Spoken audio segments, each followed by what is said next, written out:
नमस्कार, आप देख रहे हैं न्यूज नेशन। आपके साथ मैं हूं सबीना तामंग देशमुख। न्यूज नेशन की महा कवरेज अब से शुरू हो चुकी है। चप्पे चप्पे से आपको दिखाएंगे कि आखिर आज वोटिंग को लेकर क्या कुछ तस्वीर सामने आ रही है। 30 सीटों के लिए वोटिंग हो रही है पश्चिम बंगाल की सियासत से जुड़ी हुई। वहीं असम की 47 सीटों पर भी वोटिंग अब शुरू हो चुकी है। विधानसभा चुनाव में आपको बता दें कि पहले दौर के मतदान की शुरुआत हो चुकी है। पश्चिम बंगाल और असम में आज पहले दौर की वोटिंग शुरू हो रही है। सुबह 7 बजे से ये शुरू हो गई है और शाम 6:30 बजे तक ये चलेगी। दरअसल कोविड के चलते वोटिंग का वक्त जो है वो 1.5 घंटे बढ़ा दिया गया है। पश्चिम बंगाल की 30 सीटों पर ये वोटिंग शुरू हो चुकी है, तो वहीं असम की 126 विधानसभा सीटों में से 47 सीटों के लिए भी वोटिंग शुरू हो चुकी है। समीकरण बदले हैं, हालात बदले हैं, अब नतीजे कितने बदलेंगे ये जनता तय करेगी। 2 तस्वीर इस वक्त आपके सामने मौजूद है। असम की तस्वीर देखिए आपके सामने, पश्चिम बंगाल की तस्वीर आपके सामने। 47 सीटों पर वोटिंग असम में हो रही है। दिग्गजों की किस्मत का फैसला यहां पर पिटारे में बंद होगा। तो वहीं पश्चिम बंगाल की 5 जिलों की 30 सीटों पर इस वक्त वोटिंग जारी है, जिसकी तस्वीर इस वक्त आप देख रहे हैं। कोविड के चलते देखिए ये तस्वीर कितनी अलग नजर आ रही है। सभी के मुंह पर मास्क का होना जरूरी है, सोशल डिस्टेंसिंग का पालन करना जरूरी है।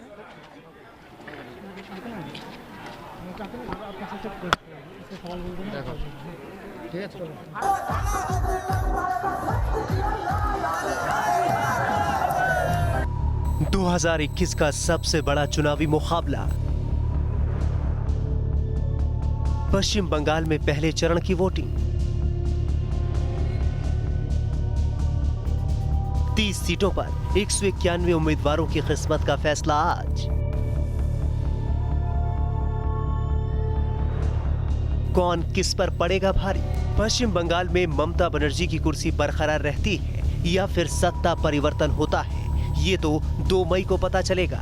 लेकिन आज बंगाल के मतदाता ये खुद तय करेंगे कि उन्हें बंगाल में किसकी सरकार बनानी है। पश्चिम बंगाल में आज पहले फेज की वोटिंग हो रही है। विधानसभा चुनाव भले ही देश के 5 राज्यों में हो रहे हों, लेकिन सबकी निगाहें खास तौर से पश्चिम बंगाल पर है। हर कोई जानना चाहता है कि इस बार वहां क्या होगा।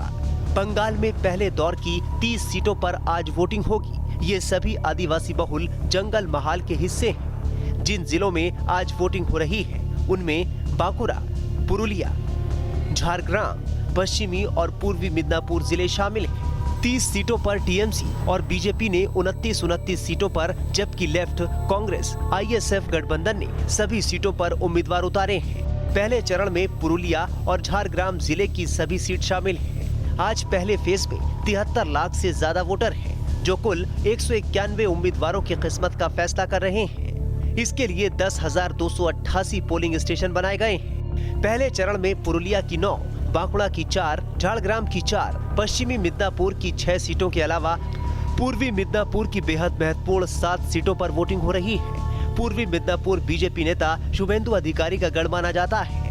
पहले चरण में कई दिग्गज उम्मीदवारों की किस्मत दांव पर लगी है। बागमंडी सीट से कांग्रेस के दिग्गज नेता नेपाल महतो मैदान में है। सलबोनी सीट पर भी सबकी निगाहें होंगी, जहां माकपा ने पूर्व मंत्री सुशांत घोष को मैदान में उतारा है। बंगाल में आज जहां पहले चरण की वोटिंग जारी है, उनमें से अधिकतर सीट नक्सल प्रभावित रही है। लिहाजा यहाँ सुरक्षा के बेहद पुख्ता इंतजाम किए गए हैं। चुनाव आयोग ने पहले चरण के चुनाव में केंद्रीय बलों के करीब 732 कंपनियों को तैनात किया है। उधर बंगाल में पहले चरण के मतदान से ठीक पहले हिंसा की घटनाएं सामने आई हैं। बांकुड़ा में टीएमसी दफ्तर में बम धमाका हुआ, जिसमें कई लोग घायल हो गए। वहीं बैरकपुर में बीजेपी कार्यकर्ता को पीटने का आरोप टीएमसी के लोगों पर लगा है। बंगाल में विधानसभा की कुल 294 सीटें हैं। इन सीटों के लिए वोटिंग 8 चरणों में पूरी होगी। अगले चरण की वोटिंग 1 अप्रैल को है। 2 मई को चुनाव के नतीजे आएंगे। न्यूज नेशन बंगाल चुनाव से जुड़ी हर खबर आप तक पहुंचाता रहेगा। Team news nation. तो बैटल ऑफ बंगाल की हर जानकारी आप तक आज पहुंचाने के लिए हमारे तमाम संवाददाता, तमाम सहयोगी इस वक्त हमारे साथ मौजूद है। विद्यानाथ झा हमारे साथ मौजूद है पुरुलिया से, तापसेन गुप्ता हमारे साथ मेदिनीपुर से है, धीरेन्द्र पुंडीर हमारे साथ कांति से मौजूद है, वहीं विकास चंद्रा हमारे साथ खेजूरी से मौजूद है। सबसे पहले विद्या आपकी तरफ रुख करेंगे। पुरुलिया का जिक्र करें तो 9 विधानसभा सीटें हैं और पिछली बार का अगर जिक्र करें तो 7 सीटों पर सीधे तौर पर टीएमसी ने कब्जा किया था। बाकी जो 2 सीटें थी वो कांग्रेस के खाते में आई थी, यानी बीजेपी का जनाधार यहां दिखाई नहीं दिया था। लेकिन आप लगातार ग्राउंड जीरो पर रहे हैं। आप आपने हर तस्वीर देखी है, क्या हवा बदलती हुई नजर आती है? जनता की नब्ज आखिर किस तरह से पोलिंग बूथ की तरफ जाएगी?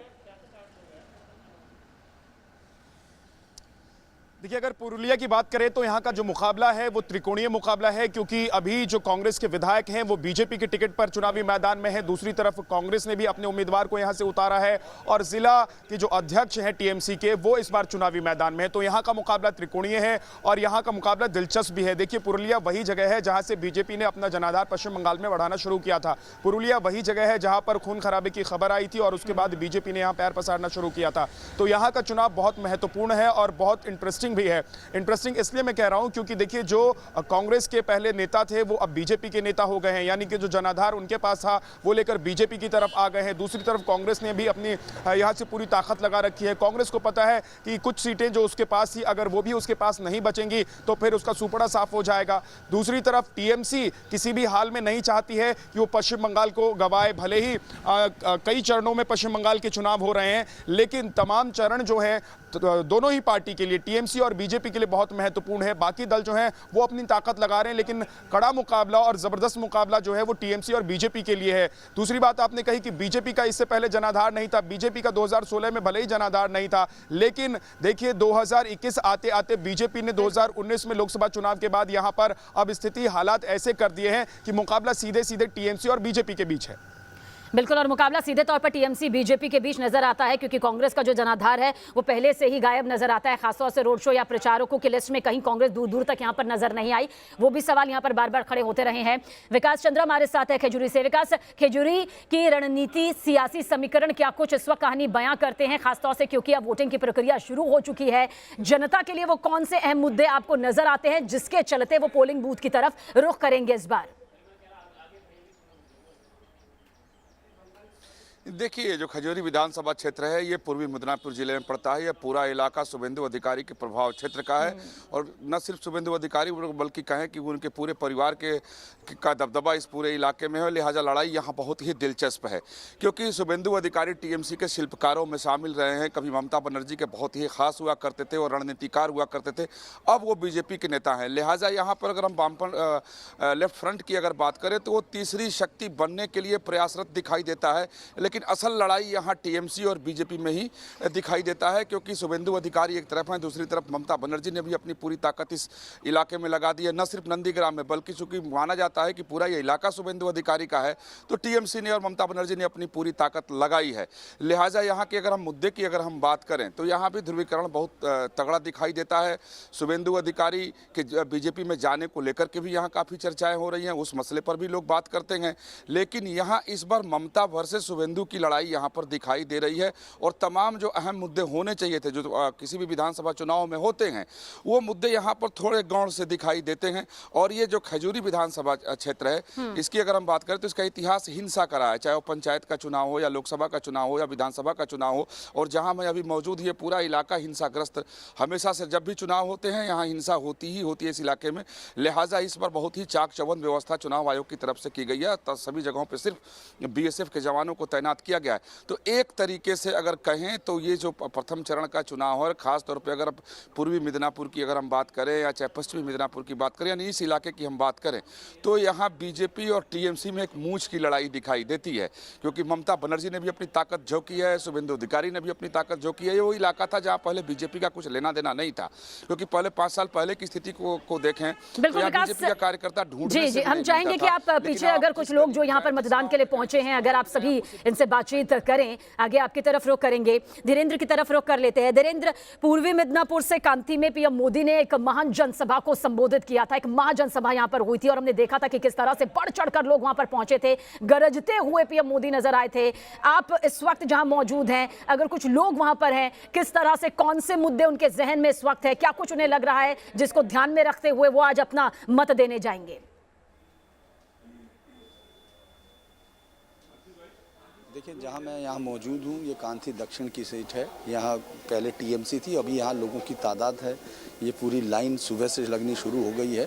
यहाँ किस तरह से चेकिंग की जा रही है, पहले ये देख लीजिए कि किस तरह से थर्मामीटर्स है। थर्मामीटर के बाद फिर यहाँ उनको जो दिया जा रहा सैनिटाइज़र्स है। सैनिटाइज़र्स देने के बाद ये हर जो भी आ रहा है वोटिंग करने, उसको सैनिटाइज़ किया जा रहा है। और उसके बाद फिर एक जो रैप करने के लिए उनके लिए एक ग्लव्स दिया जा रहा है, प्लास्टिक का ग्लव्स है, जिसको पहनकर ही वो अंदर एंट्री कर रहे हैं। यहाँ की कांथी दक्षिण में अगर आपको दिखेगा तो ये लाइन सुबह से लगनी शुरू हो गई और ये पूरी लंबी लाइन यहाँ दिख रही है। यहाँ से चूँकि भाषा का एक बार ज़रूर होता है, यहाँ सबसे पहले वोट देने के लिए यहाँ 7 बजने से पहले ही, लगभग 10 से 15 मिनट पहले ही ये लाइन लगनी शुरू हो गई थी। और अब ये चूँकि इस मुकाबले को बेहद दिलचस्प बनाती हुई ये भीड़ ये बता रही है कि यहाँ चूँकि अगर हम 2016 और 2019 दोनों को देखते हैं तो 84% के करीब यहाँ का मतदान लगातार रहा है। यानी यहाँ हैवी पोलिंग होता रहा है। ये शुरू से हैवी पोलिंग की सीट है और काफ़ी लोग यहाँ गांव के लोग, यहाँ की गांव की आबादी यहाँ ज़्यादा है, लगभग 70% के करीब गांव की। लेकिन शहर में सुबह से लाइन दिख रही है और इसी पोलिंग बूथ पर शिशिर अधिकारी आएंगे, जो कि अधिकारी परिवार में इस समय सांसद भी हैं, जो अभी बीजेपी ज्वाइन किए हैं। यहीं से बिल्कुल इस बूथ के बराबर में उनका घर भी है। तो लिहाजा अगर सबसे ज़्यादा प्रभाव आपको कहीं दिख रहा है तो कांथी में ही है इस परिवार का। लोग पूरी तरह से सुबह से तैयारियां हुई, लोगों की वोटिंग के लिए तैयार हैं। हालांकि लोग अभी चूँकि इस वक्त शुरुआत हुई है तो ये भीड़ अब बढ़ती चली जाएगी और मुझे लगता है कि इस पूरे हिस्से में इस भीड़ के काफ़ी मायने होंगे और ये बताने की कोशिश करें, क्योंकि यहाँ भी मुकाबला सिर्फ 2 में ही सिमटा हुआ है। अगर पूरे इस इलाके की बात करें तो ये पूरा इलाका ही 2019 के बाद एक बदला हुआ इलाका है। जो 2016 में कहीं नहीं दिख रहे थे, वो 2019 में जीत के दावे ठोक रहे हैं। यानी बीजेपी यहाँ अगर लोकसभा चुनाव के बरक्स देखते हैं तो इस समय काफ़ी मजबूत स्थिति में है। अगर लोकसभा चुनाव को हम देख रहे हैं, 2016 में जो समीकरण थे वो अब यहाँ बिल्कुल दिखाई नहीं दे रहे। हालांकि यहाँ से टीएमसी के विधायक हैं और उस वक्त टीएमसी के ही सांसद थे जो बीजेपी के सांसद है। लिहाजा मैं यही कहूँगा कि इस समय वोट की शुरुआत है, वोट के लिए लाइनें लंबी लगी हुई हैं और ये हर तरफ है। इस समय जिस बूथ पर हम खड़े हैं उसके दूसरी तरफ भी जो बूथ दिखाई दे रहे हैं उन पर भी लंबी लंबी लाइनें लग चुकी हैं। कोशिश करते हैं कि हम लोग, चूँकि भाषाई तौर पर थोड़ा सा ये है कि किस तरह से वो लोग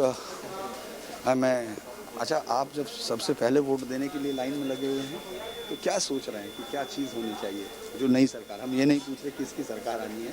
चलिए, आप इस बातचीत को आगे जारी रखिएगा। आप सभी से हम यही कहेंगे कि आज जो जनता पोलिंग बूथ की तरफ पहुंच रही है उनसे बातचीत करके जरूर ये जानने की कोशिश करिए कि आखिर किन मुद्दों को ध्यान में रखते हुए वो आज अपने मत का इस्तेमाल करने के लिए जा रहे हैं। तापस, आपकी तरफ भी रुख करेंगे क्योंकि बेहद खास हो जाता है मेदिनीपुर के इस पूरे इलाके को समझना, इस सीट को यहाँ पर समझना। लेकिन इस छोटे से ब्रेक के बाद जल्द हाजिर होते हैं। हमारी महा कवरेज लगातार जारी है। तो पश्चिम बंगाल की 30 विधानसभा सीटों के लिए वोटिंग शुरू हो चुकी है। हमारे हर सहयोगी इस वक्त हमारे साथ जानकारी के लिए मौजूद है। सीधा रुख तापस आपकी तरफ करेंगे क्योंकि मेदिनीपुर से भी एक बड़ी तस्वीर जाहिर सी बातें सामने आ रही है। पश्चिमी मेदिनीपुर की 6 सीट और अगर पूर्वी मेदिनीपुर का जिक्र करें तो 7 अति महत्वपूर्ण सीटें हैं। क्या तस्वीरें यहाँ पर जनता को लेकर नाम सामने नजर आ रही है? आपके पीछे मैं देख सकती हूँ लंबी कतारें हैं। तापस, क्या बातचीत हो सकती है उनसे? बातचीत के जरिए मुद्दे सामने आ सकते हैं? जी जरूर। देखिए, हम इस समय झारग्राम में मौजूद हैं। यहाँ पर 4 विधानसभा क्षेत्र है और काफ़ी तृणमूल का गढ़ माना जाता था। लेकिन पिछले 2019 के लोकसभा चुनाव के बाद पाला बदलने लगा था और अभी यहाँ पर जो टक्कर है ये त्रिकोणीय टक्कर है, सीपीएम, तृणमूल और बीजेपी। और अगर आप देख सकते हैं कि सुबह 7 बज चुका है और हालांकि यहाँ पर वोटिंग शुरू हुआ था, लेकिन यहाँ पर ईवीएम मशीन में कुछ तकनीकी खराबी के कारण यहाँ पर वोटिंग शुरू नहीं किया जा सका। अभी सेक्टर ऑफिस से ऑफिसर्स आएंगे, वो लोग यहाँ पर परखेंगे मशीन को, अगर रिप्लेस करना होगा उसे रिप्लेस करेंगे। यहाँ पे काफी लोग सुबह से मौजूद है, आप देख सकते हैं। कि आप बताएं, आप कहाँ से आ रहे हैं और इतना सुबह कैसे? आप कहाँ से आ रहे हैं? ठीक है तापस। अच्छा, इस बार जब वोट डालेंगे तो क्या दिमाग में रखेंगे? मैं टीएमसी का वोट डालेंगे। चलिए, हम चाहेंगे कि ये ना बताएं कि किसे वोटिंग करने जा रहे हैं, बस वो मुद्दे यहाँ पर बताएं।